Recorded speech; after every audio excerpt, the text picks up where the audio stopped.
Let's look at this mini drone for kids. This is a very fun and robust toy that will not break very easily. It's got auto hovering and a bunch of different lights on it, which makes it even more fun for kids. The included remote is well made and easy to use. They also include 4 additional fans just in case you lose one. It comes with the USB charging cable, which you can plug into any USB output. The drone itself features a cage. This cage makes this drone very safe and very robust.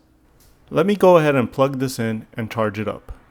One end goes into a USB output and the other end goes into the drone. The red LED turns on indicating that it is charging. Once it's done, it will turn off. The included remote needs 3 AAA batteries. And we're ready to go.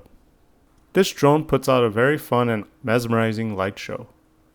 Once you get the hang of it, this drone is very easy to control in the air. You'll learn how to hover it steadily and make it move around and go wherever you need it to go. And don't worry about bumping into walls. The cage helps protect it and you won't break it. Using your hand, you can put it underneath the drone as it flies to control it going up and down and side to side. Thanks for watching this video review, and I hope you enjoyed it and found it informative.